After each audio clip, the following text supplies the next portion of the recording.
성경 봉독하겠습니다. 사도행전 19장 1절에서 7절까지입니다. 사도행전 19장 1절에서 7절까지입니다. 같이 봉독하겠습니다. 아볼로가 고린도에 있을 때 바울이 윗지방으로 다녀 에베소에 와서 어떤 제자들을 만나 이르되 너희가 믿을 때 성령을 받았느냐? 이르되 아니라 우리는 성령이 계심도 듣지 못하였노라. 바울이 이르되 그러면 너희가 무슨 세례를 받았느냐? 대답하되 요한의 세례니라. 바울이 이르되 요한이 회개의 세례를 베풀며 백성에게 말하되 내 뒤에 오시는 이를 믿으라 하였으니 이는 곧 예수라 하거늘 그들이 듣고 주 예수의 이름으로 세례를 받으니 바울이 그들에게 안수하며 성령이 그들에게 임하심으로 방언도 하고 예언도 하니 모두 12사람쯤 되니라. 아멘. 우리가 지난주에 이제 성령과 관련된 말씀을 같이 나누었지요. 그때는 성령의 활동을 방해하는 요소가 무엇일까? 여기에 집중해서 우리가 같이 말씀을 나누었던 걸로 기억이 됩니다. 성령을 방해하는 요소, 성령의 활동을 방해하는 요소, 그게 뭐라고 그랬습니까? 첫 번째가 우리 속에 하나님에 대한 불신이 있으면은 우리 속에 오신 성령께서 활동을 못 하신다 그랬죠. 하나님을 믿지 못하는 마음이 있으면 성령이 활동을 못 하죠. 하나님의 영이신데요. 그러니까 하나님을 못 믿으면 그 영이 활동을 못 하는 거죠. 그리고 두 번째는 우리 속에 회개하지 않는 죄가 있을 때, 회개하지 않을 때 성령이 활동을 하지 못하십니다. 하나님은 죄가 없으신 분이시기 때문에 죄가 있는 곳에는 활동을 하지 않으시죠. 그래서 회개를 해야 된다 이런 얘기를 했고요. 또 우리의 의로, 우리의 욕망이 하나님의 말씀보다 앞설 때, 그러니까 내 뜻이 먼저 앞서 나갈 때, 그러면은 성령께서 활동을 못 하시는 거죠. 성령께서 우리의 삶을 인도하시고 진리의 길로 이끌려고 하시는데 내 욕망과 내 뜻을 먼저 앞선다면은 성령께서 활동을 못 하시는 겁니다. 그런 이제 이 방해하는 요소들이 우리 속에 있을 때 우리는 그것에 경각해서 성령의 활동을 더 충만히 할 수 있도록 우리가 이제 경건을 다시 한 번 더 다잡고 연습을 하고 그렇게 나가야 되는 것이죠. 오늘은 이 본문을 통해서 그러면은 이제 우리가 그 성령께서 활동하기를 이렇게 기대하고 소망하는데 그럼 어떤 유익을 우리에게 주시는가? 성령은 우리에게 어떤 유익을 주시는가? 그리고 그런 유익이 있다면은 어떻게 해야 우리가 그 성령을 받을 수 있을까? 이런 점을 우리가 집중해서 같이 말씀을 묵상해 보도록 그렇게 하겠습니다. 자, 본문을 보시죠. 본문에 보니까 이제 아볼로가 고린도에 있을 때 바울이 에베소로 갔다 이렇게 되어 있죠. 아볼로가 누구냐면은 이집트의 그 알렉산드리아라는 도시가 있죠. 거기에 살던 유대인인데 이 구약 성경에, 그러니까 성경 그 당시 사람들이 이제 성경이죠. 그러니까 율법이죠, 율법. 그 율법에 아주 그 능통한 사람이었다 이렇게 소개를 하고 있습니다. 그러니까 성경을 연구를 많이 하는 사람이었어요. 그래서 성경을 연구를 하다 보니까 구세주가 올 것이다 이거 알아요. 구세주가 올 것이다 이걸 아는데 이 아볼로는 예수님이 구세주신 것까지는 몰랐어요. 요한의 세례까지는 알던 사람이었거든요. 세례 요한이 세례를 주면서 회개해라. 천국이 가까이 왔다. 세례 요한이 회개를 선포했고 회개를 해야 구원을 얻는다. 여기까지는 알았단 말이죠. 왜냐하면 세례 요한이 이사야서에서 예언된 광야에서 외치는 소리라는 거, 그 성경을 연구하다 보니까 알았던 거죠. 그렇게 해서 이 사람이 이제 회개하고 또 요한의 세례도 받고 이런 과정은 다 거쳤습니다. 그러면서 하나님의 말씀을 나름대로는 선포를 했는데 예수 그리스도를 몰랐던 거예요. 그래서 이제 그때 그 아볼로의 설교를 듣고 있던 브리스길라와 아굴라라고 하는 이 바울의 제자들이죠. 예수님의 제자죠. 이 사람들이 아볼로를 불러서 이제 성경 말씀을 다시 자세히 일러줍니다. 그 광야에서 외치는 자의 소리가 증언하는 그 존재가 예수 그리스도이시고 그분이 이 땅에 오셨다. 그분의 존재를 믿어야 한다. 이걸 이제 가르쳤죠. 그런 이제 아볼로였습니다. 그래서 바울과 함께 또 사역도 하고 이제 그렇게 했는데요. 그가 고린도에 있을 때 바울이 에베소, 소아시아 지역인 에베소로 갔습니다. 갔더니 거기에 이제 어떤 제자들이 있었다. 그랬는데 그 제자들에게 바울이 물었죠. 성령을 받았느냐? 이렇게 물었더니 우리는 성령이 계심을 알지도 못합니다. 이렇게 얘기를 하는 거예요. 성령이 계시다는 걸 몰랐다. 그러면은 무슨 세례를 받았느냐? 요한의 세례를 받았습니다. 그러니까 이 제자들도 아볼로와 같은 처지인 것이죠. 예수 그리스도를 사실은 믿지 못하는 그런 상태에 있었던 거예요. 이 사람들도. 왜냐하면 예수 그리스도를 믿으면 성령이 임하게 되어 있거든요. 성령이 임하게 되어 있습니다. 근데 그런 상태까지 가지 못했던 것이죠. 그래서 바울이 이제 너희들의 스승인 요한, 너가 요한의 세례까지 받았다 그랬으니까 이제 너희들의 스승인 요한인 셈인데 그 요한이 뭐라 그러냐면은 회개의 세례를 베풀면서 백성들에게 이렇게 말하지 않았느냐? 내 뒤에 오시는 이를 믿어라. 내 뒤에 오는 이를 믿어라. 이렇게 얘기하지 않았느냐? 그 요한의 뒤에 온다는 그 사람이 누구냐면은 예수이시다. 그분이 바로 예수님이시다. 이렇게 이제 알려줍니다. 그리고 이제 그 주 예수의 이름으로 세례를 줍니다. 주 예수 이름으로 세례를 주고 그리고 안수를 했죠. 그랬더니 이제 성령이 그들에게 임하여서 방언도 하고 예언도 했다. 그때 사람들이 한 12명 정도 되었다. 이렇게 이제 기록을 하고 있습니다. 그래서 오늘 본문의 내용을 쭉 살펴보니까 하나님을 믿기는 믿는데 성령을 받지 않는 경우들이 있다. 이거 확인할 수 있죠. 그렇죠? 성령에 대해서 들어본 바가 없다라고 오늘 본문에 있는 제자들은 얘기를 했지 않습니까? 물론 이 제자들은 예수님의 제자들은 아니죠. 예수님, 하나님을 믿는 이제 그런 활동을 하는 사람들, 그런 사람들을 여기서 제자들이라고 이렇게 부르는 것이죠. 이 사람들은 뭐 도덕적으로나 혹은 인식적으로 내가 이렇게 살면 안 된다. 왜냐? 하나님께서 이렇게 말씀을 하셨기 때문에 그렇다. 이와 같은 차원에서만 하나님을 믿고 있었던 것이죠. 종교적인 어떤 회심, 그런 상태에 있는 그런 사람들이었습니다. 그런데 이 상태에 대해서 바울이 실은 교정을 한 것이죠. 그거 잘못된 것이다. 그거 잘못된 것이다. 하나님을 믿는다면 성령을 받아야 한다. 이렇게 얘기를 한 것이죠. 그렇다면 하나님을 믿는 사람들은 성령을 받아야 한다. 이렇게 우리가 원리를 정할 수가 있는 것입니다. 하나님을 믿는다면 성령이 우리 속에 임해야 한다.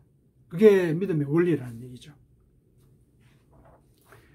하나님의 영이 우리 안에 임할 때 우리가 하나님의 뜻대로 변화되는 겁니다. 우리의 의지대로 우리가 바뀌진 않는다는 거죠. 하나님께서 참 진리를 보여주시기 때문에 성령을 통해서 그래서 그 진리에 따라서 우리가 변하는 것이지 우리는 우리의 눈으로는 참 진리를 발견할 수가 없는 것이죠. 그래서 성령이 오셔야 우리가 정말 변화되는 것입니다. 그게 바로 하나님과의 인격적인 만남이라고 하는 거죠. 우리가 하나님을 믿게 되었을 때 내가 바뀌었다. 하나님의 뜻에 따라서 살려고 한다. 이게 바로 하나님과의 인격적인 만남이에요. 인격적으로 만나라 했을 때 그 인격적인 만남이라고 하는 것은 내가 하나님의 생각과 뜻대로 생각을 바꾸고 또 내 행동을 바꾸고 습관을 바꾸려고 한다. 그게 바로 인격적인 만남의 증거인 것입니다. 하나님이 그때 내 안에 거하시는 거고 내가 하나님 안에 거하는 거죠. 그러니까 전인격체의 결합인 거예요. 그게 바로 하나님과의 인격적인 만남을 정의할 수 있는 그런 말인 것이죠. 그렇게 되면은 우리는 방언도 하고 예언도 하게 됩니다. 물론 이제 하나님께서 성령을 받았을 때 주시는 그 은사는 여러 가지이기 때문에 꼭 방언을 해야 된다, 뭐 꼭 예를 들어서 예언해야 된다, 이런 건 아닙니다. 고린도전서에 보면은 이 성령을 받았을 때 나타나는 그런 은사들이 여러 가지가 있습니다. 그러니까 사람에 맞게 하나님은 주시는 거거든요. 그러나 오늘 본문에는 이 사람들이 예언도 하고 방언도 했다. 성령을 받았다는 표시가 그렇게 나타났다는 거예요. 이 사람들에게는. 이렇게 성령을 이제 받게 되어서 예언도 하고 방언도 하는데 제일 먼저 나타나는 표시는 깊은 회개를 하게 되죠. 성령이 죄가 있는 곳에는 활동하지 않으시기 때문에 일단 성령이 오시면은 죄부터 걷어내는 그런 활동을 하신다는 거죠. 깊은 회개를 하게 되고, 그러면은 더 하나님과 가까이 지내게 되는 것이겠죠. 그렇게 해서 인격적인 만남이 더 무르익어지는 그런 삶을 우리가 살아갈 수 있게 되는 것이죠. 그래서 성령이 우리에게 임하셨다. 그거는 바로 우리가 하나님을 믿는다라는 것의 외형적인 표지라는 얘기입니다. 그래서 하나님을 믿는 자는 성령을 받고 또 받아야 한다. 이것을 우리가 하나의 믿음의 원리로 설정을 해놓을 수가 있습니다. 자, 그러면 성령은 어떤 분이신가? 그 문제 한번 알아보죠. 성령은 하나님의 영이죠. 하나님의 영입니다. 그리고 예수님께서 보내시는 영이에요. 하나님의 영이고 예수님께서 보내시는 영입니다. 하나님과 예수님은 같은 하나님이시죠. 그러면 이 두 분으로부터 나오는 성령님도 하나님이신 것이죠. 그래서 이 세 분은 사실은 삼위가 일체이신 것이죠. 성령님이 오신다고 해서 하나님이 따로 계시고 예수님이 따로 계시고 그런 게 아니에요. 성령님이 이 속에 있다는 것은 삼위일체 하나님이 우리 속에 임하는 겁니다. 삼위일체 하나님. 예수님께서 육신의 몸을 입고 이 땅에 오셨을 때 임마누엘이다. 그분은 임마누엘이라 이름이 붙여질 것이다. 이렇게 얘기하지 않았습니까? 마태복음에 보면은, 마태복음 1장 28절에 보면은 그분이 임마누엘이다. 23절이군요. 임마누엘이다. 이렇게 얘기하지 않았습니까? 임마누엘이라는 말이 뭐냐면은 하나님이 우리와 함께 계시다. 그러니까 우리와 함께 계시는 하나님. 인간의 몸을 입고 오셨으니까 우리와 함께 계신 거 아니에요. 그분이 이제 임마누엘이라 이름이 불리셨죠. 이 땅에 33년간을 계신 거예요. 그런데 그분이 가시고 난 뒤에 성령을 다시 보내셨죠. 성령이 우리와 함께 계신단 말이죠. 그러면 그 성령님이 곧 임마누엘이신 것이죠. 우리와 함께 계시니까. 그래서 삼위일체 하나님이 온전히 우리와 동거하는 그런 형태가 오늘날에는 성령의 모습으로 우리에게 보여진다. 이렇게 이해를 하고 계시면 되겠습니다. 자, 그렇다면은 성령께서 우리 속에 임한다. 예수님이 이 땅에 오셨을 때 그분을 임마누엘이라 부르고 그 순간에 구원이 이 땅에 임했다. 이런 선포가 이어진 것을 우리가 토대로 삼을 때 성령이 우리에게 임했다라면은 우리에게는 구원이 임한 것입니다. 구원이 임한 것이다. 구원이 임한 것이다. 그랬을 때 우리가 그 구원을 우리의 영혼에 중요한 일종의 구원받은 지표로서 그렇게 구원이라고 하는 것 자체가 우리가 성령을 받았다는 것은 표시이고, 성령께서 우리에게 오시면은 우리에게 구원의 확신과 구원의 열매를 맺어가게 하실 것입니다.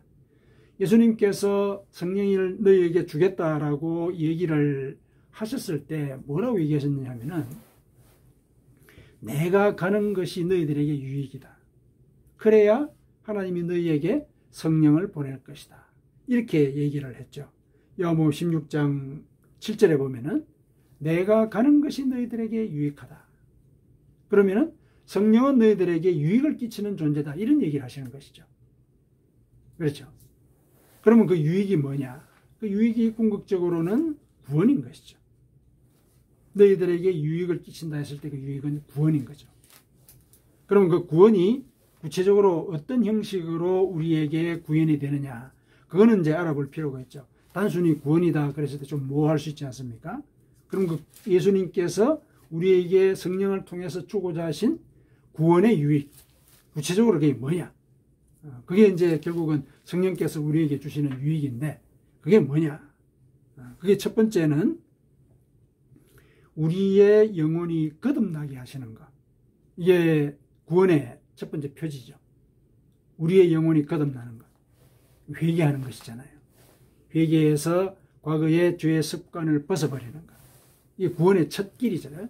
첫 걸음이죠. 그 일을 하게 하시는 거죠. 요한복음 16장 8절에 예수님께서 이렇게 얘기를 하시죠. 성령이 와서 죄에 대하여, 의에 대하여, 심판에 대하여 세상을 책망하시리라. 이렇게 얘기를 하시죠. 이건 뭐냐면은 성령이 이 땅에 오시면은 죄에 대해서, 의에 대해서, 심판에 대해서 세상을 가르칠 것이다. 그러니까 성령은 우리에게 오시면은 회개를 가르친다는 얘기죠. 죄에 대해서 가르치신다. 의에 대해서 의라는 것은 뭐냐면은 이 세상에 의로운 존재는 없다는 것, 이걸 가르치신다는 얘기거든요. 다 죄인이단 말이죠. 회개해야 된다. 이 사실을 알려준다는 거죠. 죄란 무엇이냐부터 우리가 죄인이라는 사실, 그것을 가르쳐 주시는 분도 성령이라는 거죠. 그리고 심판에 대해서 얘기하신다. 죄를 회개하지 않으면 심판을 받는다. 그것까지 알려주신다는 얘기죠. 성령이 그런 일을 하시는 거예요. 그러니까 성령이 우리에게 오시면은 우리는 제일 먼저 회개하게 되죠. 회개해야 죄가 우리 속에서 없어지게 되는 것이니까. 그러면은 이제 우리에게 구원의 은혜가 임하는 것이죠. 이제 그런 절차를 밟게 하신다는 겁니다. 그게 이 구원의 첫 번째 유익인 것이죠. 성령이 하시는 그 일이기도 하고요. 그죠? 첫 번째. 두 번째는 우리의 삶 속에 변화와 역전을 불러오십니다. 과거에 죄의 고통 속에서 머물러셨던 영혼의 상태뿐만 아니라 우리의 공고한 삶의 조건도 역전시켜 주시는 그런 역사를 하시는 분이 성령이십니다. 요엘 선지자가 이렇게 얘기를 했죠. 오늘 우리가 같이 찬송도 했죠. 내가 내 영을 만민에게 부어주리니. 요엘서 2장 28절이죠. 너희 자녀들이 장래일을 말할 것이며 예언을 한다는 얘기예요. 너희 늙은이는 꿈을 꾸며 그리고 너희 젊은이는 이상을 볼 것이다. 영을 부어줄 때 이런 일이 생긴다. 성령이 오시면 이런 일이 생긴다는 것이죠. 요엘이 이런 예언을 한 때가 어느 때냐면은 이스라엘이 멸망 직전에 있던 때입니다. 모든 희망이 사라지고 절망 가운데서 사람들이 낙담을 할 그때 이런 예언을 하시는 것이죠. 성령이 임할 것이다. 그러면은 너희들의 그 절망과 같은 상황이 새롭게 변화될 것이다. 그 표지가 아이들이 예언을 할 것이다. 이 절망과 같은 상황 속에서도 소망을 품을 수 있는 일들을 아이의 입을 통해서 알려주게 될 것이다. 약속을 하시는 것이죠. 젊은이들은 환상을 볼 것이다. 젊은이들은 그 꿈과 비전을 갖게 된다는 얘기예요. 늙은이들은 꿈을 꾼다. 그냥 넋을 놓고 이렇게 죽을 때만 기다리는 것이 아니라 늙은 사람 마음 가운데도 꿈을 주신다는 얘기죠. 꿈을 주신다. 현재의 상황을 역전시키시는 그런 일을 하신다는 얘기죠. 그러니까 성령이 우리 속에 오시면은 죄를 회개하게 하시고 회개한 그 마음 속에 성령의 역사가 임해서 우리의 삶을 역전시키는 그런 역사를 이룬다는 것이죠. 이 성령이 끼치는 유익이죠.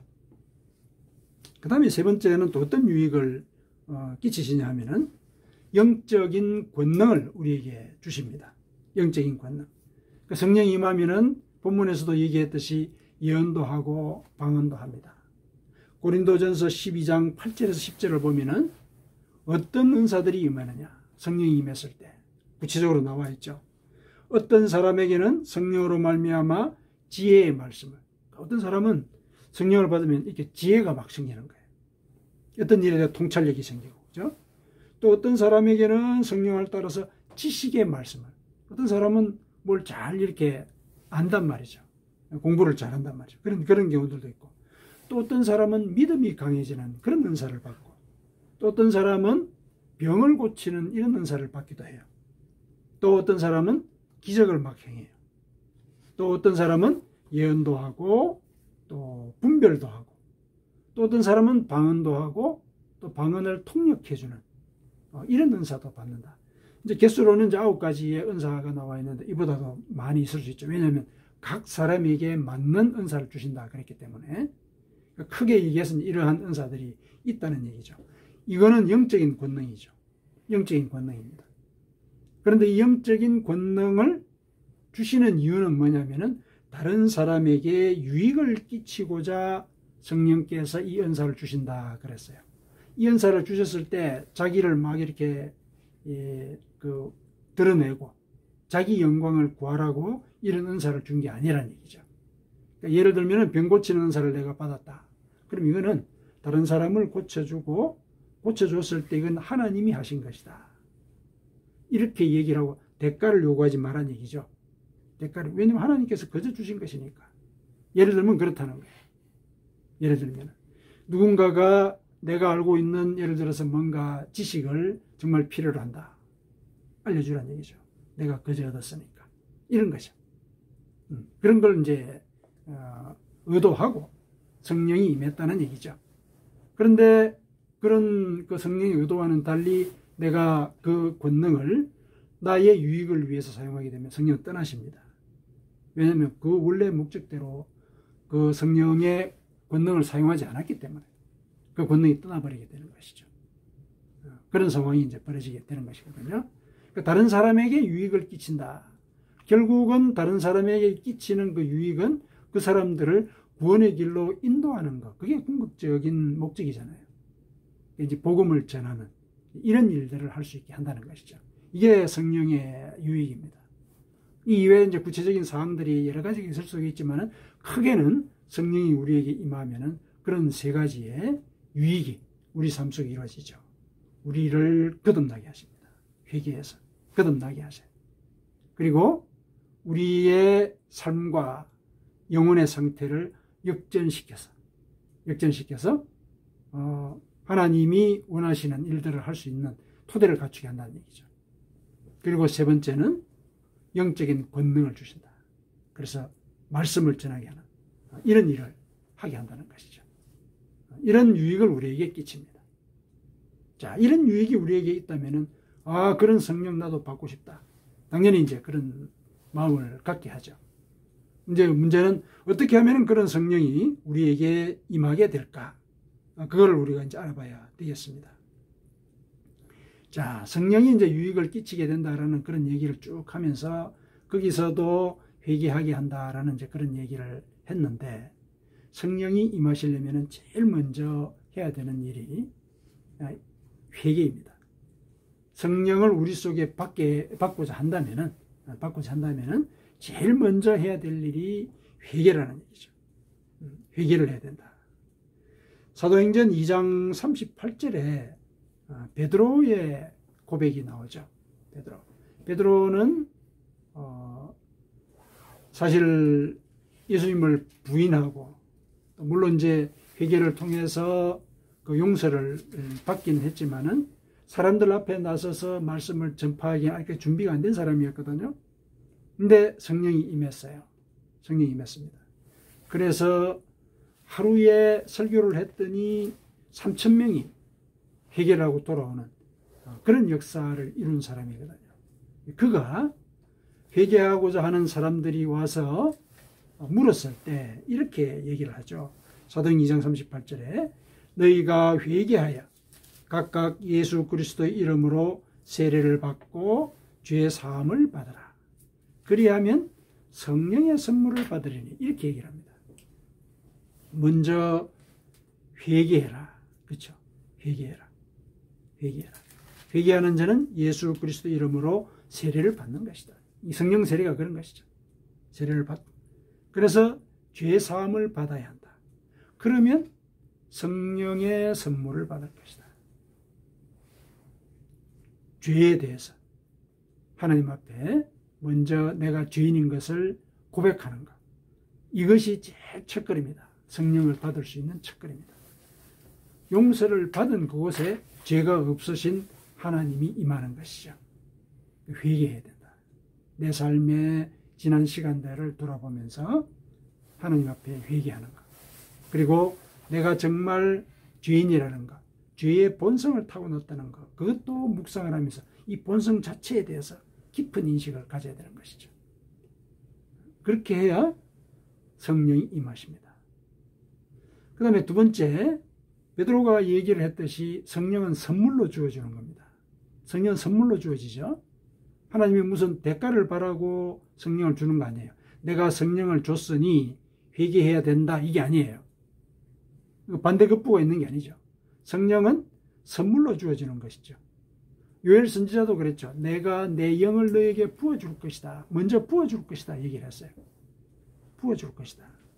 하나님의 선물로 주는 겁니다. 주는 겁니다. 그럼 이 선물이라는 것에 대해서 우리는 그러면 어떤 생각을 가질 때 성령이 임할 수 있느냐. 선물로 주어졌을 때 예를 들면은 선물일 때 그 선물을 거부하는 사람들이 있잖아요. 그렇죠.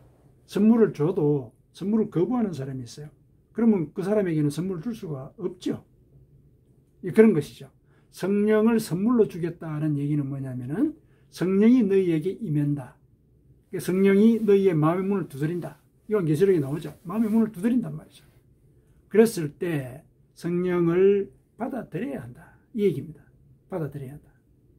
성령을 받아들인다. 좀 모호한 얘기인데 그거는 구체적으로 뭐라 얘기할 수 있느냐면은 예수 그리스도가 나의 구세주이신 것을 믿는 것. 이거 우리 논리로만 생각하면 있을 수가 없어요. 사실 2000년 전에 이스라엘이라고 하는 저 먼 곳에서 벌어진 일이잖아요. 그것이 어떻게 내 구원의 지표냐 이렇게 얘기할 수 있어요. 논리적으로만 따지고 보면. 그런데 우리의 마음 가운데 내가 하나님을 믿기로 생각을 한다면은, 그리고 하나님께 죄를 회개를 한다면은 예수 그리스도가 너의 구세주이시다. 이걸 믿을 마음을 주셔요. 믿을 마음을 주십니다. 전혀 우리가 논리적으로는 납득할 수 없는 그런 일이잖아요, 사실은. 그런데 예수 그리스도가 나의 구원자이시다. 이걸 고백하게 하는 그런 마음의 감동이 있다는 얘기죠. 예수 그리스도가 내 구세주인 것을 믿게 된다는 얘기예요. 그게 성령이 하시는 일이거든요. 그런 마음이 들 때 그걸 받아들이는 것이죠. 그걸 받아들이는 것. 그래야 예수 그리스도의 이름으로 우리가 세례를 받을 수가 있게 되는 것이거든요. 그 얘기를 하는 겁니다. 성령이 임했을 때 성령의 선물을 받아들이는 것. 그거는 뭐냐? 예수 그리스도가 나의 구세주이신 것을 내가 믿는 것. 믿기로 하는 것. 왜 그게 중요하냐면은 예수 그리스도가 어떻게 살아야 구원을 받느냐 하는 것을 알려주셨잖아요. 그러니까 그분이 내 구세주신 것을 믿어야 그분이 가르쳐 주신 것을 우리가 그대로 따라갈 거 아닙니까? 그렇죠? 그래서 우리의 논리로는 믿을 수 없는 그런 일인데 그것이 마음속에 믿겨질 때 그것을 나의 구원의 지표로 삼고 그대로 살아가려고 하는 것. 예수 그리스도가 나의 구세주이시다. 그래서 그분이 가르치시는 말씀이 진리다. 이렇게 믿게 되는 것. 그 순간을 받아들이는 것이죠. 그러면 이제 성령이 임한다는 얘기죠. 그게 성령을 초청하는 일이거든요. 성령이 임하는 이제 두 번째 지표가 그것이다. 예수 그리스도가 나의 구세주이신 것을 고백하는 것. 그게 이제 성령을 받아들이는 두 번째 일이다. 그 다음에 세 번째는 우리가 기도할 때 성령이 임합니다. 이거는 성경에서 많은 사례들이 있지 않습니까? 특히 이제 베드로와 관련돼서는 예수님께서 돌아가시고 난 뒤에 부활하셨잖아요. 부활하시고 나서 승천하시기 전에 이런 얘기를 하셨죠. 예루살렘을 떠나지 마라. 떠나지 말고 아버지가 약속한 것을 기다려라. 이렇게 얘기합니다. 아버지가 약속한 것은 성령입니다. 성령이 너희에게 올 것이니까 그 성령을 기다려라. 이렇게 얘기합니다. 그 말씀을 듣고 베드로와 그를 따르던 여러 다른 제자들도 있고 또 예수님을 따르던 또 여러 제자들이 있었거든요. 그들이 약 한 120명 정도 되었다고 그래요. 그들이 마가 요한의 다락방에 모여서 기도를 했습니다. 아버지가 약속한 것을 기다린다는 것은 기도한다는 얘기예요. 하나님께서 약속하신 것이 이루어지기를 기도한 것이죠. 그랬을 때 무슨 일이 벌어졌습니까? 오순절날이었죠. 마침 그때가 오순절날이었습니다. 그때 성령께서 임하셨죠. 하늘에서 강한 바람 소리가 들리고 불의 혀 같은 것들이, 그 불길이 각 사람의 머리 위에 임했다. 성령이 임한 거예요. 눈으로 보여주셨어요. 성령이 임한 거. 기도할 때 성령이 임한다는 거. 기도할 때 성령이 임한다. 예수님께서도 분명히 그렇게 얘기를 하셨거든요. 너희가 악한 자라도 좋은 것으로 자식에게 줄 알거든 하물며 너희 하늘 아버지께서 구하는 자에게 성령을 주지 않으시겠느냐. 이렇게 얘기를 했습니다. 성령을 받기를 기도할 때 성령이 임하신다. 이렇게 우리에게 일러주셨습니다. 자, 성령이 우리에게 우리의 영혼을 거듭나게 하시고 또 우리의 상황을 역전시켜서 하나님의 제자로서 살아갈 수 있도록 준비시키는 그런 일을 하시고 또 영적인 권능을 갖고 말씀을 선포하게 하는 또 그 말씀대로 살아가게 하는 이런 유익을 끼치게 하신단 말이죠. 그런 성령이 우리 속에 오시도록 하기 위해서는 제일 먼저 회개해야 된다. 회개해야 된다.